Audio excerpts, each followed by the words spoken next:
Welcome to LG story line. ഇപ്പോൾ ഫേസ്ബുക്കും യൂട്യൂബും ഒക്കെ തുറന്നു കഴിഞ്ഞാൽ വേടൻ വേടൻ വേടൻ ഇത് മാത്രമേ കേൾക്കാനുള്ളൂ അല്ലേ? ആരാണ് ഈ വേടൻ? എന്താണ് ഈ വേടൻ? അപ്പോൾ നമുക്കിപ്പോൾ എല്ലാവർക്കും അറിയാം, ഇപ്പോൾ ഈ കഞ്ചാവ് കേസിൽ അതേപോലെ തന്നെ പുലിനകം ഉപയോഗിച്ചിട്ടുള്ള മാല ധരിച്ചു എന്നെല്ലാം പറഞ്ഞ് നമ്മളെല്ലാവരും ഇപ്പോൾ എല്ലാ ദിവസവും വേടൻ്റെ വാർത്തകൾ മാത്രമാണ്.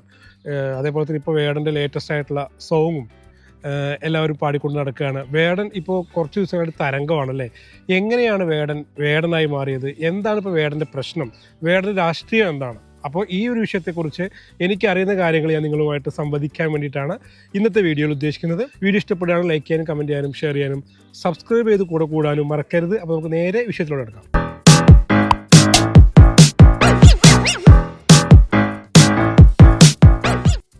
അപ്പോൾ നമ്മൾ ഈ പറഞ്ഞ പോലെ തന്നെ, ഞാൻ തമ്പനയിൽ പറഞ്ഞ പോലെ തന്നെ, ആരാണി വേടൻ, എന്താണ് ഈ വേടൻ, എന്താണ് വേടൻ്റെ രാഷ്ട്രീയം? കുറേ പേർക്ക് വേടൻ എന്നുള്ള പേര് സുപരിചിതരാണ്. വേടൻ എന്ന റാപ്പറെ കുറിച്ച് പലർക്കും അറിയാം. വേടൻ്റെ പാട്ടുകൾ ഇഷ്ടമുള്ള ആൾക്കാരുണ്ട് അല്ലേ? ഇപ്പോൾ ഈ ഒരു ലേറ്റസ്റ്റ് ആയിട്ട് അദ്ദേഹത്തിൻ്റെ ഈ ഒരു കേസ് വരുന്നതിന് മുമ്പ് തൊട്ട് തന്നെ വേടനെ അറിയുന്ന ഒരുപാട് പേര്, ആരാധിക്കുന്ന ഒരുപാട് പേരുണ്ട്. പക്ഷേ നല്ലൊരു സംഭവം കുറച്ചധികം ആൾക്കാർക്കും ഈ പറഞ്ഞ പോലെ നമ്മുടെ സാക്ഷാൽ MG ശ്രീകുമാറിനെ പോലെയുള്ള പലർക്കും ആരാണ് ഈ വേടൻ എന്നറിയില്ല. അപ്പോൾ വേടനെ കുറിച്ച് എനിക്ക് അറിയുന്ന കാര്യങ്ങൾ നിങ്ങളുമായിട്ട് ജസ്റ്റ് ഒന്ന് ചർച്ച ചെയ്യാമെന്ന് വിചാരിച്ചു, അത്രയേ ഉള്ളൂ. വേടൻ 1995 തൃശ്ശൂരിലാണ് ജനിച്ചത്. ഹിരൺദാസ് മുരളി എന്നാണ് അദ്ദേഹത്തിൻ്റെ യഥാർത്ഥ പേര്. വേടൻ എന്നുള്ളത് അദ്ദേഹത്തിൻ്റെ സ്റ്റേജ് നെയിമാണ്. അപ്പോൾ ഈ അടിച്ചമർത്തപ്പെട്ട വിഭാഗത്തിൻ്റെ ഒരു പ്രതിനിധി എന്ന നിലയിലാണ് വേടൻ തൻ്റെ പേര് വേടൻ എന്നുള്ള പേര് സ്വീകരിച്ചതെന്നുള്ളതാണ്. ഹണ്ടർ, വേട്ടക്കാരൻ എന്നർത്ഥം വരുന്ന വേടൻ എന്നുള്ള പേര് അദ്ദേഹം സ്വീകരിച്ചത്. നമ്മുടെ സാക്ഷാൽ കലാഭവൻ മണിയുടെ നാടായിട്ടുള്ള തൃശ്ശൂരിൽ, അത് നമ്മുടെ അതുല്യ കലാകാരനായിട്ടുള്ള കലാഭവൻ മണിയുടെ നാടായിട്ടുള്ള തൃശ്ശൂരിലാണ് അദ്ദേഹം ജനിച്ചത്. 2020 വോയിസ് ഓഫ് വോയിസ്ലെസ് എന്ന ഒരു ആൽബത്തിലൂടെയാണ് വേടൻ ശ്രദ്ധ പിടിച്ചു പറ്റിയത്. പക്ഷെ ശരിക്കും വേടൻ നമ്മൾ കേരളക്കരെ അല്ലെങ്കിൽ നമ്മളെ യുവതലമുറ പിടിച്ചു കുലുക്കിയത് ഈ 2024 നമ്മുടെ കുതന്ത്രതന്ത്രം എന്ന സോങ്ങിലൂടെയാണ്. നമ്മുടെ സുഷിൻ ശ്യാമിൻ്റെ സോങ്ങാണ്. നമ്മുടെയൊക്കെ മലയാളത്തിൽ അഭിമാനമായിട്ടുള്ള മഞ്ഞുമൽ ബോയ്സ് എന്ന സിനിമയിലൂടെയാണ് ശരിക്കും പറഞ്ഞു കഴിഞ്ഞാൽ വേടനെ ഞാനൊക്കെ ശ്രദ്ധിച്ചു തുടങ്ങിയത് കേട്ടോ. ഒരുവിധം ആൾക്കാരൊക്കെ ആ ഒരു പാട്ടിലൂടെയാണ് അദ്ദേഹത്തെ ശ്രദ്ധിച്ചു തുടങ്ങിയത്, കുതന്ത്രതന്ത്രം. അപ്പോൾ ഓക്കെ, പിന്നീടാണ് ഡബ്സി, അങ്ങനെ ഒരുപാട് കലാകാരന്മാർ ഈ ഒരു റാപ്പർ. ശരിക്കും എനിക്കൊക്കെ നമുക്ക് റാപ്പർ എന്ന് പറയുമ്പോൾ നമ്മുടെ NJ കുറിച്ചൊക്കെ, NJ അല്ല, നമ്മുടെ നീരജ് മാധവ്. അപ്പോൾ ആ ഒരു സ്ഥലത്തോട്ട് നീരജ് മാധവിനെയൊക്കെയാണ് ശരിക്കും റാപ്പറൊക്കെ ആയിട്ട് ഞാനൊക്കെ മനസ്സിലാക്കിയത്. നമ്മൾ മലയാളത്തിൻ്റെ ഒരു റാപ്പർ എന്നൊക്കെ പറഞ്ഞു. ഫെജോ ഒക്കെ ഉണ്ട്. പക്ഷെ അതേപോലെ തന്നെ ഇപ്പോൾ ഇദ്ദേഹം നാടൻ പാട്ടുകളാണ് ശരിക്കും അതിനെ ഒരു റാപ്പിൻ്റെ രീതിയിൽ പറഞ്ഞപ്പോൾ അദ്ദേഹത്തിൻ്റെ രാഷ്ട്രീയം പറയാൻ വേണ്ടി ഉപയോഗിക്കുന്ന ഈ റാപ്പാണ്. കാരണം അദ്ദേഹത്തിൻ്റെ നാട്ടിലൊക്കെ ഇപ്പോൾ ഈ കാര്യങ്ങൾ സംസാരിക്കുന്ന സമയത്തും പ്രശ്നങ്ങൾ വരികയാണ്. അപ്പോൾ അതുകൊണ്ട് ഇത് പാട്ടിലൂടെ ജനങ്ങളോട് എത്തിക്കുക എന്ന രീതിയിലാണ് അദ്ദേഹം ഈ റാപ്പ് തിരഞ്ഞെടുത്തത് എന്നുള്ളതാണ് മനസ്സിലാക്കുന്നത്. നമ്മുടെ മലപ്പുറത്തെ ചെക്കൻ സാക്ഷാൽ ഹനുമാൻ കൈൻഡൊക്കെ നമ്മളെല്ലാവർക്കും അറിയുന്നതാണ്. അപ്പോൾ ആ ഒരു ലെവലിലോട്ടൊക്കെ ഇപ്പോൾ കഴിഞ്ഞ കുറച്ച് ദിവസങ്ങളായിട്ട് വേടൻ തന്നെയാണ്, ഫുൾ വേടൻ തരംഗം. പ്രസിദ്ധി ആർജിച്ചു എന്ന് വേണമെങ്കിൽ പറയാമല്ലേ. കാരണം ഒരു കഞ്ചാവ് കേസ് 6 ഗ്രാം കഞ്ചാവ് കയ്യിൽ വെച്ചു എന്ന് പറഞ്ഞിട്ടാണ് വേടൻ അറസ്റ്റ് ചെയ്തത്. അതിനുശേഷം അദ്ദേഹത്തിൻ്റെ മാലയിൽ പുലി നഖം ശ്രദ്ധയിൽപ്പെടുകയും പിന്നീട് അതൊരു വന്യജീവി അങ്ങനത്തെ ഒരു കേസിൽ പിന്നീട് അദ്ദേഹം വീണ്ടും അറസ്റ്റിലാവുകയും ചെയ്യുകയായിരുന്നു. അപ്പോൾ ആ സമയത്താണ് നമ്മുടെ മോഹൻലാലിൻ്റെ ആനക്കൊമ്പ് കേസൊക്കെ പലരും എടുത്തിട്ടത്. കാരണം ആനക്കൊമ്പ് കേസിൽ മോഹൻലാൽ കിട്ടിയ ഒരു ആനുകൂല്യം എന്തുകൊണ്ട് വേടന് കിട്ടിയില്ല എന്ന രീതിയിലൊക്കെ ഈ ഒരു സംഭവം തുടരും എന്ന് പറഞ്ഞ സിനിമ നല്ല ഹിറ്റായി പോയിക്കൊണ്ടിരിക്കുന്ന സമയത്ത് ഒരു വശത്തും ആവശ്യമില്ലാതെ ഒരു വിവാദത്തിലോട്ട് ലാലേട്ടനെ വലിച്ചിട്ടു. പക്ഷേ സത്യാവസ്ഥ അറിയുന്നവർക്ക് അറിയാൻ പറ്റും. കാരണം രണ്ട് കേസാണ്. കാരണം ആനക്കൊമ്പ് കേസും അതേപോലെ തന്നെ പുലിനഖ കേസും രണ്ട് ടൈപ്പാണ്. ആനക്കൊമ്പ് എന്ന് പറയുമ്പോൾ മോഹൻലാൽ അതിൻ്റെ കേസിൻ്റെ നാളുകളെ കുറിച്ച് മനസ്സിലാക്കുന്ന എനിക്ക് മനസ്സിലായത് ലൈസൻസ് ഒക്കെ ഉള്ള സംഭവമാണ്. പക്ഷേ ഈ ഒരു കേസിലോട്ട് വരുന്ന സമയത്ത് വേടനും ഇത് ഗിഫ്റ്റ് കൊടുത്തതെന്ന് തന്നെയാണ് പറയുന്നത്. പക്ഷേ പുലിനഖം ഗിഫ്റ്റ് കൊടുക്കുക എന്ന് പറയുമ്പോൾ പുലി നമ്മുടെ നാട്ടിലെ എവിടെയും വളർത്തുന്ന മൃഗമാണോ പുലിയുടെ നഖം ഗിഫ്റ്റ് കൊടുക്കാൻ പറ്റും? അപ്പോൾ പുലിയെ എങ്ങനെ കൊന്നു എന്നുള്ളത് തന്നെയല്ല അതിനൊരു ഉത്തരം വരുന്നത്. അപ്പോൾ അവിടെ അതിനൊരു പ്രശ്നമുണ്ട്. അതാണ് ഈ രണ്ട് കേസ് നമ്മുടെ വ്യത്യാസം. ഇതറിയാതെയാണ് പലരും സവർണവും അവർണൻ, കറുപ്പ് വെളുപ്പ് എന്നെല്ലാം പറഞ്ഞ് മോഹൻലാലിനെയും വെറുതെ ഈ ഒരു കേസിലോട്ട് വലിച്ചയച്ചത്. അപ്പോൾ കറുപ്പിൻ്റെ രാഷ്ട്രീയം ഓക്കെ ശരിയാണ്, അടിച്ചമർത്തപ്പെട്ട വർഗത്തിൻ്റെ, അതല്ലെങ്കിൽ കറുപ്പിന് വേണ്ടി സംസാരിക്കുന്ന ഒരു വ്യക്തി, അതല്ലെങ്കിൽ താഴേക്കടയിലുള്ള ആൾക്കാർക്ക് വേണ്ടി സംസാരിക്കുന്ന വ്യക്തി, അഭിനവ് അയ്യങ്കാളി എന്നൊക്കെയാണ് പലരും ഇദ്ദേഹത്തെ വിശേഷിപ്പിക്കുന്നത്.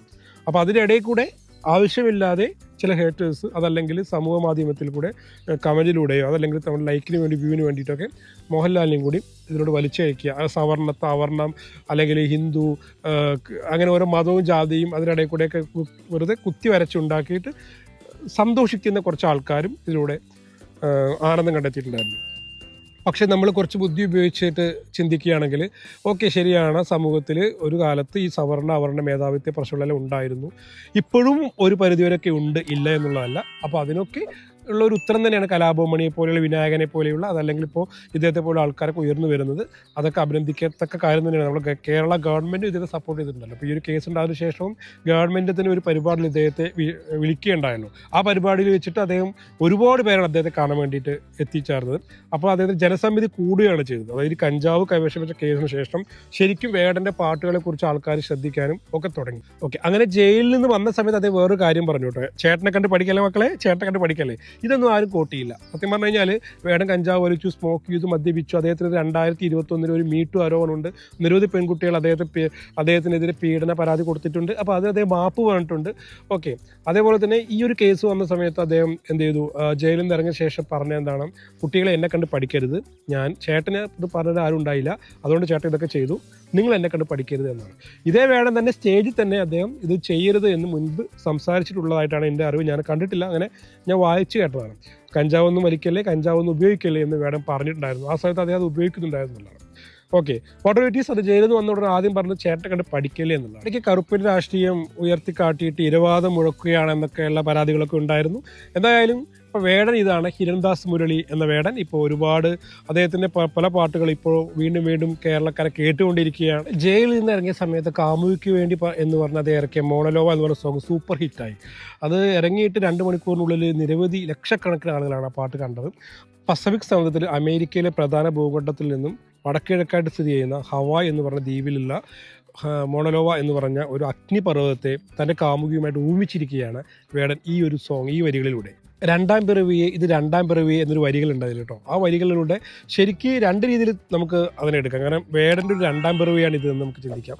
ഇത് ഈ ഒരു കേസിൽ ഉൾപ്പെടുന്നതിന് മുമ്പ് അത് എഴുതിയതായിരിക്കാം, പക്ഷെ ഞാനതിനെ ചിന്തിക്കുന്നത് എന്താണ്, വേടൻ രണ്ടാം പിറവിയാണെന്നാണ്. കാരണം വേടൻ എന്ന് പറഞ്ഞ വ്യക്തി തെറ്റ് മനസ്സിലാക്കിയിട്ട് തിരിച്ച് കഞ്ചാവും അതേപോലെയുള്ള അദ്ദേഹത്തിൻ്റെ ഈ സിന്തറ്റിക് ലഹരിയൊക്കെ ഉപയോഗിക്കുന്നത് നിർത്തിയിട്ട് സമൂഹത്തിനിടയോട്ട് ഇറങ്ങി വരുന്നത് രണ്ടാം പിറവിയായിട്ടാണ് ഇപ്പോൾ ഗാനത്തിൽ ഞാൻ കാണുന്നത്. ഈ ഒരുത്തി എന്ന് ആരംഭിക്കുന്ന ഈ ഗാനം പ്രണയത്തിൻ്റെ ആഴവും അതേപോലെ തീവ്രതയൊക്കെ ശരിക്കും നമ്മുടെ മനസ്സിലോട്ട് ഇങ്ങനെ സൂചി കുത്തുന്ന പോലെ കുത്തുന്ന ഒരു പാട്ടാണ് ആ ഒരു മോണലോവ എന്ന് പറഞ്ഞൊരു ഗാനം എന്ന് പറയുന്നത്. ചുട്ടുപൊള്ളുന്ന അഗ്നിപർവ്വതമായിട്ടാണ് കാമുകിയെ ഇതിൽ വേടൻ ഉപമിച്ചിരിക്കുന്നത്. അപ്പോൾ നമ്മൾ കാമുകിയെ എന്തുകൊണ്ടൊക്കെ ഉപയോഗിക്കുക, മുല്ലപ്പൂവായിട്ട് ഉപയോഗിക്കും, റോസാപ്പൂവായിട്ട് ഉപമിക്കും, അല്ലെങ്കിൽ താമരപ്പൂവായിട്ട് ഉപമിക്കും, അല്ലെങ്കിൽ പിന്നെന്താണ് ആകാശം, നക്ഷത്രം, അല്ലേ, എന്തൊക്കെ നമ്മൾ സമൂഹത്തിലെ നല്ല നല്ല കാര്യങ്ങൾ, അല്ലെങ്കിൽ വളരെ ഒരു പൂവ് പോലെ തരളിതമാണ് അല്ലെങ്കിൽ മനോഹരമായിട്ടുള്ള സംഭവം, സോഫ്റ്റ് ആയിട്ടുള്ള സംഭവമായിട്ടാണ് സാധാരണ നമ്മൾ കാമുകിയെ ഉപമിക്കുക. ഇത് വളരെ വ്യത്യസ്തമായിട്ട് ചുട്ടുകൊള്ളുന്ന ലാവയുള്ള അഗ്നിപർവ്വതമായിട്ടാണ് വേടൻ. അത് അദ്ദേഹത്തിൻ്റെ വരികളുടെ തീക്ഷ്ണതയാണ്, അദ്ദേഹത്തിൻ്റെ ശൈലിയോട് ചേർന്നിട്ടുള്ള ഒരു സംഭവം തന്നെയാണ്. അപ്പോൾ ഞാൻ കൂടുതൽ അതിലെ വരികളെക്കുറിച്ചോ അതല്ലെങ്കിൽ ഇതിപ്പോൾ ഞാൻ വേടനെക്കുറിച്ച് എനിക്ക് അറിയാവുന്ന കാര്യങ്ങൾ നിങ്ങളുമായിട്ട് ഡിസ്കസ് ചെയ്യാമെന്നാണ് ഉദ്ദേശിക്കുന്നത്. അപ്പോൾ കൂടുതൽ പാട്ടുകളെക്കുറിച്ച്, ഈ പാട്ടിനെക്കുറിച്ച് വിമർശനം അല്ലെങ്കിൽ റിവ്യൂ ഒന്നുമല്ല. അപ്പോൾ ഞാൻ മനസ്സിലാക്കിയ കാര്യങ്ങൾ പറഞ്ഞു എന്ന് മാത്രമേ ഉള്ളൂ. അപ്പോൾ ഇതൊക്കെയാണ് വേടൻ. നമ്മൾ നല്ലത് മാത്രം എടുക്കുക, എല്ലാവരും നല്ലതായിക്കോളുന്നില്ല. അപ്പോൾ വേടൻ പറഞ്ഞ പോലെ അദ്ദേഹത്തിൻ്റെ ദൂഷ്യഫലങ്ങളൊന്നും അനുകരിക്കരുത്. അദ്ദേഹം പറയുന്ന അല്ലെങ്കിൽ അദ്ദേഹത്തിൻ്റെ പാട്ടുകൾ കേൾക്കുക, ആസ്വദിക്കുക, അത്രയേ ഉള്ളൂ. അപ്പോൾ വേറൊരു വിഷയമായിട്ട് വീണ്ടും വരാം. ഈ ഒരു വീഡിയോ ഇഷ്ടപ്പെട്ടിട്ടുണ്ടെങ്കിൽ ദയവായി ലൈക്ക് ചെയ്യുക, കമൻറ്റ് ഷെയർ ചെയ്യുക, സബ്സ്ക്രൈബ് ചെയ്യുക, നിങ്ങളുടെ അഭിപ്രായങ്ങൾ തീർച്ചയായിട്ടും കമൻറ്റ് ചെയ്യുക. ഓക്കെ, അപ്പോൾ വീണ്ടും കാണാം. അതുവരേക്കും ബൈ, സീ യു.